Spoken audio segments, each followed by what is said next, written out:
Good evening, PhotoFold members, and welcome to my presentation. I've entitled it My Photography Journey in the Part Played by PhotoFold, but as I say in brackets, it might equally well be known as How I Learnt to Stop Taking Snaps after 30 odd years and start taking photographs.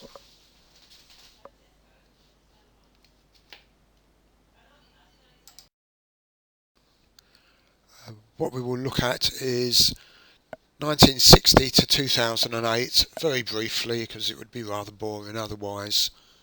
Some of the cameras I've used over the years, and what happened when I joined PhotoFold in 2008, and how hopefully I have improved over the last 12 years. We'll then look briefly to the future as to what we can do going forward.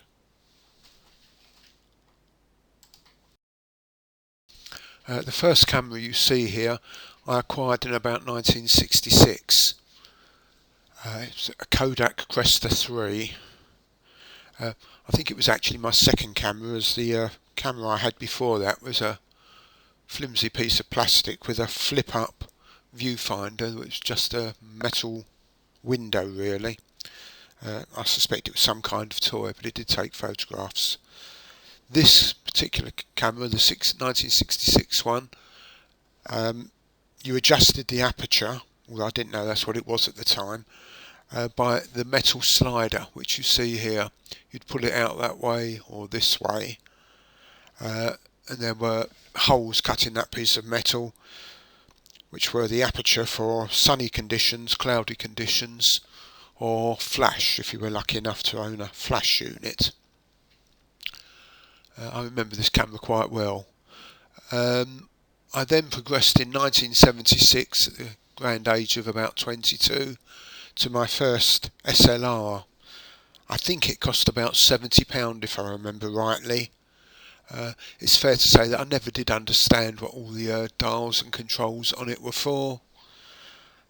All I had to worry about was looking through the viewfinder and making sure that the little needle that bounced up and down intersected the circle before you press the shutter. You then send your photos off to Boots and hopefully get something back that was acceptable. In 1982 I progressed to my first Canon camera. I can't remember, it was the AE one that we see here or possibly an AE1. All the numbers merge into confusion for me, I'm afraid, and I would not have known the difference between the models anyway.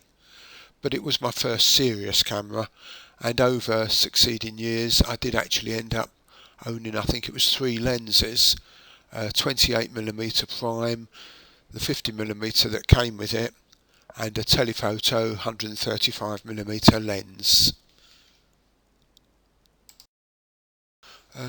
For this talk I had to find some old pictures, so I went to my analogue photo storage system for the 30 odd years 1980 to 2008. Here you see my analogue photo storage system. Let's open the door. Lo and behold, apart from a few clothes and suitcases, this is all photography related matters, much to the distress of my wife. You will see there are numerous photo albums covering the years about 1984 to 2008, I think it is. I scoured through the analogue catalogue for some average and a few good photos, and for older photos I had to go and search around my mother's loft to see what I did in the early days.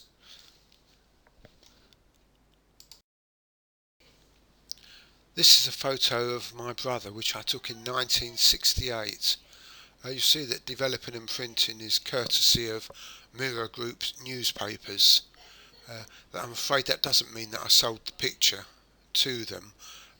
It's just that I had a neighbour who lived down the road, worked in the photo section of Mirror Group newspapers, and you used to be able to hand him your roll of film in the morning, and he'd come home that evening with a collection of black and white prints for you. It's alright so long as you wanted black and white. There was no charge for this service, although I little understood the value of it at the time. Here we have an image of my family pet dog, Toby, way back in 1969. Clearly I hadn't mastered holding the camera still at this stage, hence it's all a bit blurry. You could also question exactly what is the subject of this photograph. Is it the dog, or the broken flower pot, or maybe even the plants in the background? Clearly not a masterpiece, not one to be proud of. Now we've moved forward to 1976, and this is a photo taken by my first Praktica SLR. Although it's only a holiday snap of my wife on the balcony of our hotel, I was quite happy with it. It's not up to Barry's portrait standards, but way back in '76 I was more than pleased with the results. It was one of my better efforts. I chose this photo from the first 40 years of my photography, as I consider it quite a decent photo. It was taken with the Canon SLR, which, needless to say, was just set on auto at the time. I didn't really have much input into it. I was lucky enough to be on a corporate jolly during Cows Week, out on a catamaran, and the picture just presented itself to me. I pressed the shutter and got a decent result, but as I say, it's one of the best out of 40 years of photography. This shows the other side of photography, really. I went all the way to New England for 2 or 3 weeks during the glorious autumn colours in 1995, and I remember standing there looking out at this scene and taking the photo. I don't think it does what I actually saw any justice whatsoever. Even the sky is washed out, and the colours aren't at all glorious. 2003 was a momentous year, as that was the year I went digital. I purchased a Canon 10D camera for the grand sum of about £1,500, which seemed a great deal at the time. This had a 6.3 megapixel cropped sensor. It was a great toy, but in all honesty my photography was not much better. I still didn't understand all the dials and switches on the camera, and I continued to just take pictures of holidays and family snaps. Here's one of my first digital holiday snaps, which could clearly do with adjusting the levels, but I didn't know about that at the time. Yes, it's a picture of a bicycle, a shop window, and as the judge pointed out, because I did use this in a photo fold competition, a nice picture of a waste paper bin. So I wasn't really very inspired in 2006. Here's another picture from 2006. It looks as though I actually tried to attempt to frame the picture with some foliage. So perhaps I was trying to do something artistic at the time, but it's not a very good snap. We now reach 2007 when I bought my second digital camera. This was a 40D. It was 10 megapixels, had a much bigger back screen for reviewing your photos, and was literally half the price of the 10D, which was a far inferior camera. So it was quite a step forward for me. This was a picture I took with that camera, and it would appear I was just starting to learn a little bit about the settings, as I'd set the camera up on a tripod, managed to extend to a 1 second exposure by stopping all the way down to f25, although I probably didn't really understand what I was doing at the time, and I must have used a tripod, so I was trying to be artistic. We now come to a turning point in my photographic story. Uh, in 2008, I was seeing Colin Bush. He is my neighbour, and once a year I used to see him when he cut his 15-foot high hedge. And on this occasion I was chatting to him over the top of the hedge. He said that I ought to visit the annual exhibition of the Photofold Camera Club. I said I would do so, and shortly thereafter Colin fell off of my garage, knocked himself unconscious and ended up going to hospital, but that's a different story. I attended the annual exhibition and soon after joined. I've listed here a few of the things I immediately started to learn about. I enjoyed the competitions, looking at other people's work, started to learn something about composition, new techniques, etc. So I thought for the rest of this talk I could look at some of these things that I learnt, very briefly obviously in each case, and so that's what I shall now do. Turning to the first one of these, HDR, high dynamic range photography. I soon learnt about this when I joined the camera club, and indeed after 2 years here was my first attempt. As you can see, I've possibly slightly overdone the HDR look. It's far too grungy, but I was learning, that's my only excuse. I did try to get better. Like most photographers, when you first discover HDR, you tend to use it for everything, regardless of whether it's really needed or not. I do like this top picture, but I question whether HDR was ever needed, but I'm reasonably happy with it. In the second shot of Gloucester Cathedral, the HDR was appropriate because the range of light in these cloisters was very great. Without HDR, the far doors and the corners would be very dark, or the windows, particularly the stained glass windows on the right hand side, would be completely blown out. So HDR did enable me to get a decent shot in this case and was not unnecessary. It was about this time that an estate agent approached me asking if I could take photos of their higher end properties. This coincided with me understanding a little bit about HDR, and I thought, well, it would be very appropriate for interior photography, and so I said yes, I would take photos, and these are some early examples. Later ones would be a bit better than this, but the agent was more than happy with what I gave him at the time. I've continued to take photos over the years. I don't make a great deal of money from it, but it pays for equipment, although in recent weeks the demand seems to have fallen off for some reason, but there you are. In 2013 I discovered macro photography. I bought a 100mm Canon macro lens and proceeded to look for suitable subjects. Believe it or not, this photo I took early one morning in my garden. I just wandered around looking for subjects, and it had been a very, very still night, and I found this spider's web in front of a summer house. I don't know if you can see it in the presentation, but you can see summer houses reflected in every single water drop.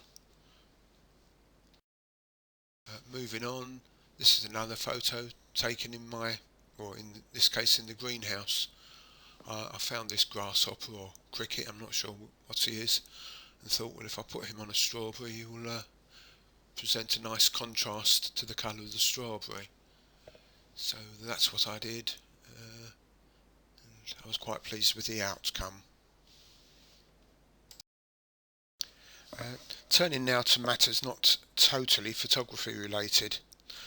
I have learnt that you have to be careful for your own safety in pursuit of the perfect shot.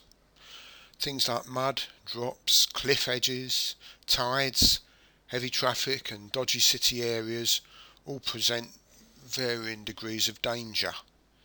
In this particular case illustrated here, I just wanted an image of boats, church and houses across the river in Malden. I thought I'll get a little bit closer, but one step into the mud and I immediately sunk down about 15 inches, just below the level of my top of my boot, and I proceeded to be stuck by 1 foot for 20 minutes. I quickly put my tripod to one side before that and the camera sunk into the mud, and I found a piece of wood to take my weight on my right foot. I then proceeded to pull the mud away from around my boot by hand for the best part of 20 minutes until I could pull it out.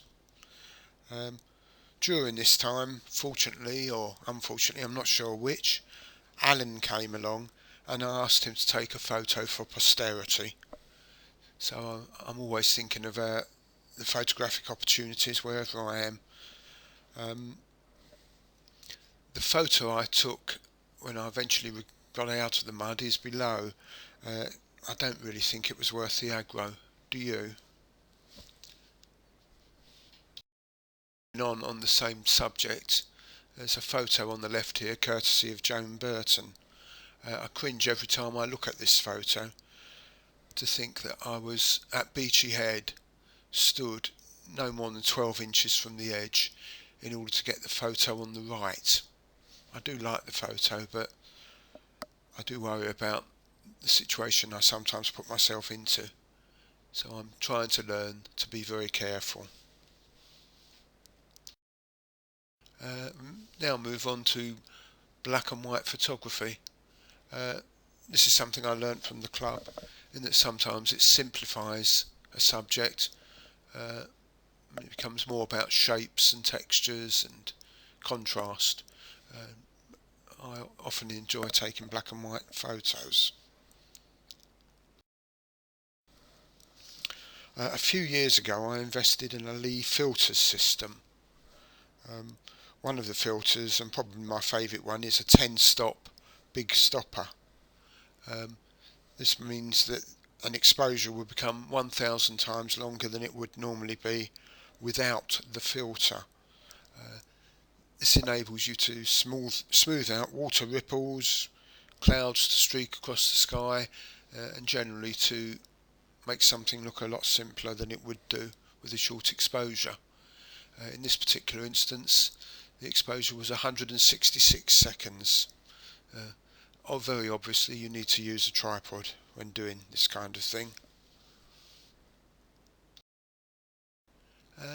Something else I would never ever have tried if it wasn't for the fact that I joined the club was astrophotography, which was Dave's idea, a very good idea it was too. Prior to joining the club I would never have considered arising from my bed at 2 a.m. in the morning, taking a drive to arrive at Burnham at 3 in the morning and wander around in the dark in the hope of getting a decent photo. Nevertheless, it was well worthwhile. For this particular photo, it was a 30-second exposure, as you can see here, with the lens wide open and a very high ISO, and you need a model who will stand still for 30 seconds. In this case it was Dave, so thanks Dave. In 2014 a number of club members went on a barge through a canal through the East End of London. It was while drifting along on this barge that I saw these two scenes and quickly took photographs. The one above is a strange graffiti type scene, and then I saw the man below smoking and drinking Guinness at 10 in the morning. Strange, I thought. However, when I got home and looked at the photos, they weren't up to much, but since they followed each other in sequence, I thought they'd look a lot better if that man had been sitting near the graffiti. So I thought, what can I do about this? I know, I'll try to make them into a composite. The first problem was that the man in the original photo was staring to the left rather than to the right, so he would have been looking out of the composite. So I had to take his photo and turn it around so that he was now looking to the right, and when the pictures were put together he would be looking towards the skull of the graffiti. This did then throw up a problem in that the Guinness he was drinking was shown as a mirror image, so I had to actually turn the Guinness sign around. You probably can't see it in this small slide, but it matters when it's projected onto a screen. I thought this was a big improvement on the two original photos. Here I show all three photos so you can actually see what I have done. I would say that the blue of the man's trousers and the blue of the graffiti clothing rather tie these two together. And also like the fact that the graffiti is some kind of comment upon this man's style or mode of living at 10 o'clock on a Sunday morning, both smoking and drinking. I personally never start drinking till 3 in the afternoon.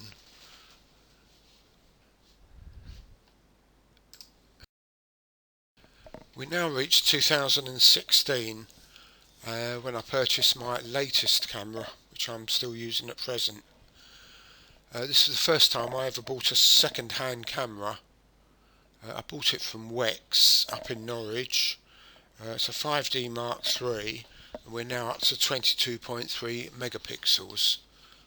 I must say that when I bought it, it was as good as new, and it's still serving me very well at present. It wasn't long after joining PhotoFold that I started to take trip planning seriously.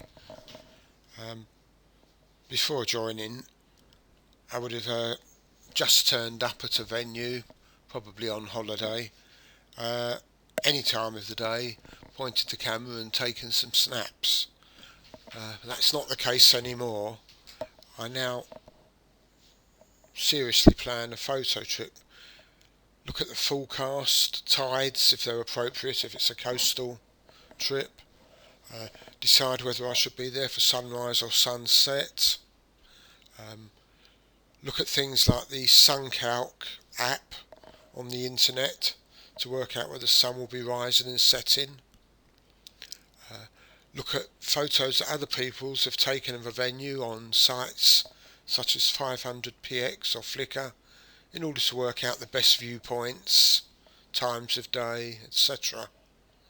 I'll even work out the distance to travel and decide whether or not an overnight stay is appropriate, and indeed what gear to take, because if you're going to do a long walk to get to a venue, you don't want to be taking too much gear.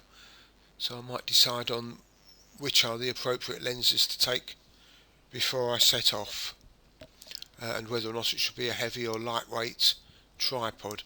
So all in all, much more thought goes into a trip now than it ever did once before. Here we have a good example of a photo taken on a planned trip. In this case it was a trip down to New Haven because Storm Ciara was forecast, and looking at the weather forecast, this meant a heavy wind from the west, which would have the effect of driving the waves over the pier type jetty thing with the lighthouse on it. It was also important to coincide arrival on the beach with high tide, because that's when the waves would definitely be breaking over the pier. Clearly wet weather gear was also appropriate, and although I probably packed a tripod in the boot of the car, I never actually took it out, as the winds of I think it was 70 or odd miles an hour would have just blown the tripod over and caused damage to the camera. So high ISOs were appropriate. In respect of the wet weather gear, Ray, whom I went with, was even more prepared than I was because he took a change of clothes, and when a wave broke over him, he was fortunate that he had them with him as he went back to the car to change. So all in all, planning is important. Something else I've learnt about since joining Photofold is the blue hour. This is the period shortly before sunrise or just after sunset, and it invariably lasts about an hour. In this particular example, it was the blue hour just after sunset, and it's called the blue hour because there's still some light about even though the sun has gone down. And it's well illustrated in this case because the sun still illuminates the sky to some extent and it appears blue, but you can pick up all the light on the buildings which are being lit up by artificial lighting, and the two are in a relative balance. 45 minutes or so later, if I was taking this photograph, the building would still look okay, but the sky would be a dirty brown colour. So it's important to get your blue hour timing correct. In this particular instance, I was also very lucky in that it had been raining and the reflections were excellent for St Paul's. If it wasn't for Photofold, I would never ever have attended a car racing meeting in my lifetime, because it's just not something that would normally appeal to me. However, a club trip took us to Silverstone, and I have to say I enjoyed the experience just because it was so novel to me. In this particular case, I was able to practice panning in order to catch the fast action of the cars going by. The blurring of the background gives the impression of speed. It was an enjoyable day way back in 2015, which I haven't experienced since. Perhaps I will return there on some occasion if we organise a trip. Street photography is something that we've had a number of talks about in the club. It's something I don't do very often. Perhaps I'm too shy to wander around the streets with a camera. However, I did find this example from my back catalogue when I visited Amsterdam and went out early one morning to see what I could see in the streets. Curiously enough, this one also illustrates panning, as I had to follow this couple as they were bobbing along on their cycles, and you get the impression of speed once again with the blurred background. Anyone who's ever been a passenger in my car on a club trip will know that I tend to be very keen on setting off absurdly early in the morning to hopefully capture sunrise wherever we are going. I find this a magical time of the day. In this particular instance, my wife and I were on holiday down in Dorset, and I left her in the hotel and wandered down to the beach and walked all around the edges of the cliffs to be up on the cliff edge above Lulworth Cove in order to witness sunset. The photo is nothing special really, although I was lucky with the clouds' appearance in the sky.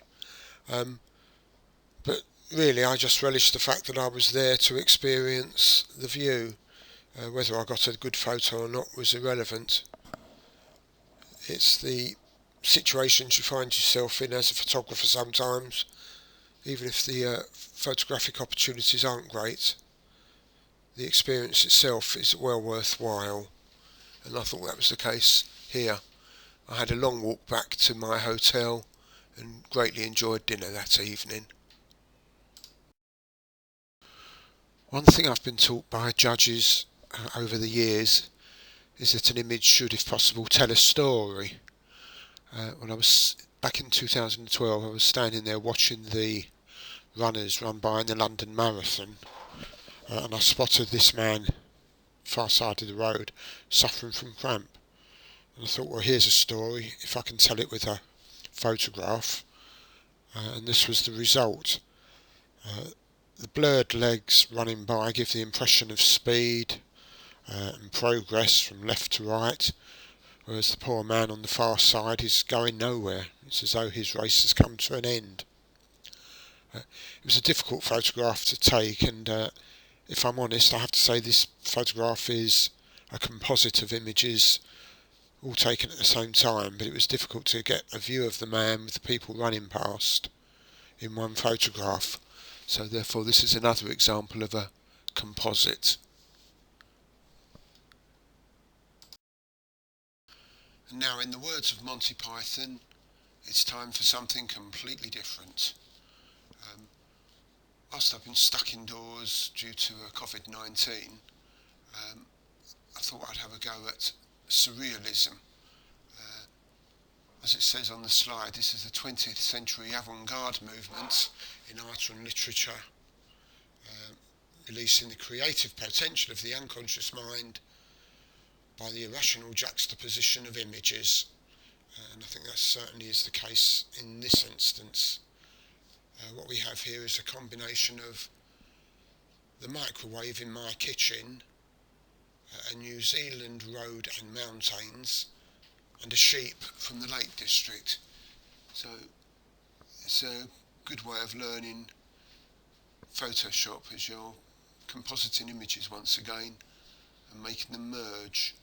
In this particular instance, I had a difficulty in making sure there was reflection of the hills and the door of the microwave on the left. But I eventually managed. And here is another example of surrealism that I worked on recently. I called this one The Artist's Fertile Imagination.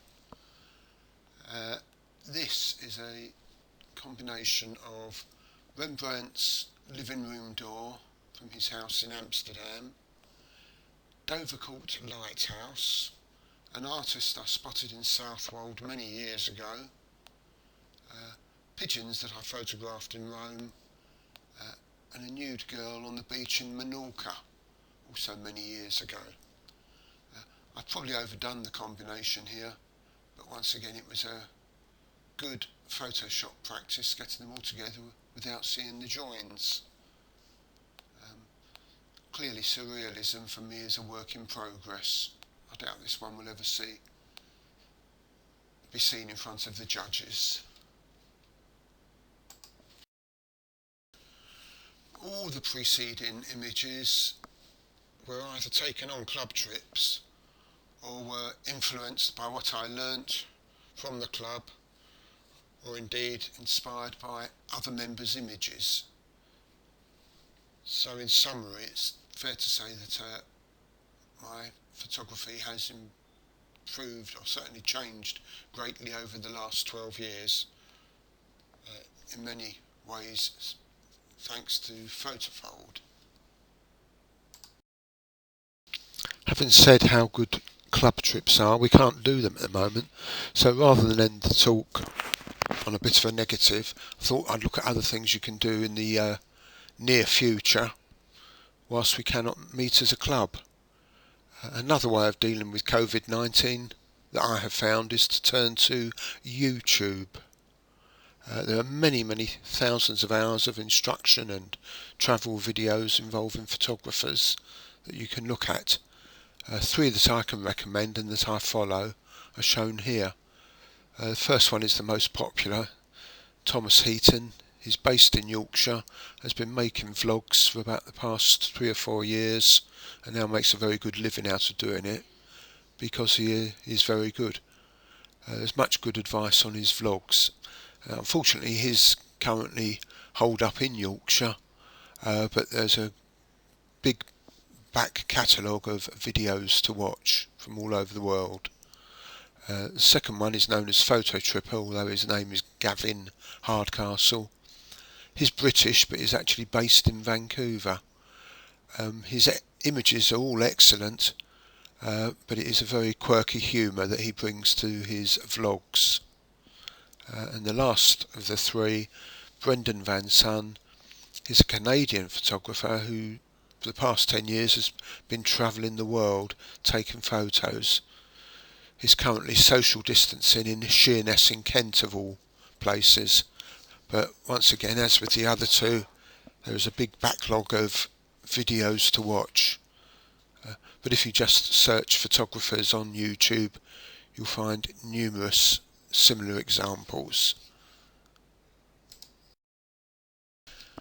Here is your photofold committee. We do not know how long the current restrictions will apply. It's probably be well beyond the end of our club year. However, the committee wish to ensure that the club continues in some form. And thanks to Dave, we've had a talk for the last 2 weeks, and I've bored you with this talk this evening. But we're looking for other ways to fill Tuesday evenings using Skype. We're currently looking at the feasibility of DPI competitions, with the judge obviously some distance away relaying his comments over Skype. We can also now look to members for their talks. Perhaps you can find something to entertain us with once you've finished doing the garden, decorating and sorting all the cupboards in your house out.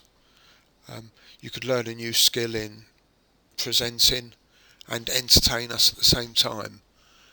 So I hope someone comes forward with an idea. We'll be chasing you for them. Well, if I've kept your attention all the way through to this, thanks very much for listening. I hope you enjoyed it. If you wish to view it again to add to the tedium of lockdown, you can go to YouTube, search my name and click on my ugly mug. I say that as you'll probably find 3 or 4 Stephen Stringers. Once again, thank you. That's the end of the presentation. Good night.